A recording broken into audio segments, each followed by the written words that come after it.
Hey guys, it's Renacencia, but you can call me Marjorie. In today's video, we are creating illustrations and a logo on my own kind of creation called the Fresh Flesh Cafe. The idea behind it is basically kind of a creepy cafe that serves flesh. So I wanted kind of a retro feel to it, and I use retro loosely. I kind of use influences from the 60s and 70s, 50s, and just kind of mixed them together. So that's why the waitress is wearing that uniform. I looked up retro waitress, and that was one of the images that popped up, and I liked the uniform a lot. So in this image there are two vampires or cannibals, however you want to interpret them. I did give one of them fangs, and they are being served human flesh, in case that wasn't clear. And if you look closely at the milkshake, you'll see that she's actually drinking the milkshake with a finger in it. Now I did create a logo to go with this kind of series. I say it's a series, but it's really only two images and the logo.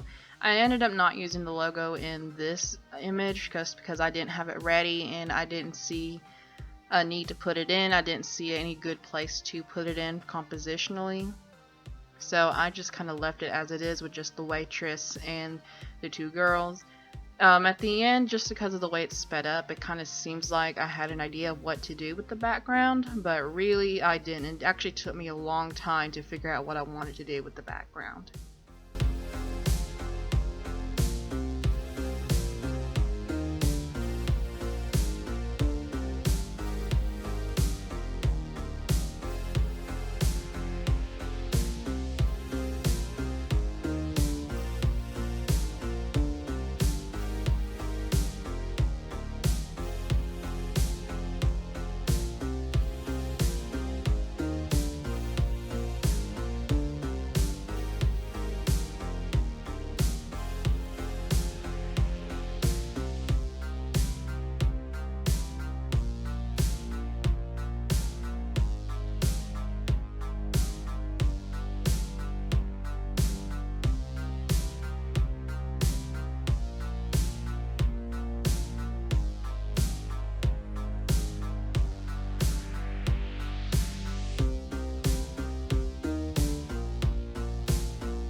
And now the illustration's done, we're going to jump into doing the logo.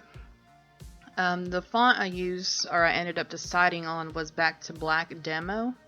And I actually went through my other fonts to see if I could find another one I liked. I didn't really stick with a retro style to this logo. It's actually a very simple logo. I just changed the typeface a little bit to suit how I kind of sketched it out in the picture. And I added a rise to it just to kind of give it some flair, but it's pretty simple, and I put it on some mock-ups so you guys could have some more examples of what it looks like, even though it is really simple.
Now for the final illustration, I kind of wanted to continue from the first one because I really wanted to have an illustration with that logo in it, and I really liked the idea of having a retro diner that was kind of serving flesh.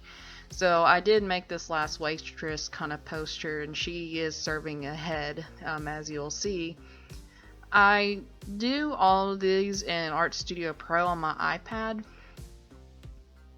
simply because ArtStudio Pro doesn't have a layer limit like Procreate does, and I used to just do everything on my laptop, but so I don't always like sitting at my desk, and I can use my iPad at my bed or at a different room in the house, so I usually stick with ArtStudio Pro and my iPad when I do these. So the reason I explain that is because I didn't know that if you leave the background transparent on ArtStudio Pro, when it records it, the background's going to be black. So that's why you're going to see a black background. I wasn't actually painting on a black background. It was that kind of checkerboard grayish pattern that you'll see in most digital programs when the background is transparent.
So here are the final illustrations and logo mockup. I hope you enjoyed this video. If you did, please leave a like or a dislike. Just so long as you watched it, I am happy. And if you do want to see more videos from me, please consider subscribing. I hope to do more videos in the future that aren't just focused on speed paints, maybe some challenges. But thank you all for watching, and I'll see you all later. Bye.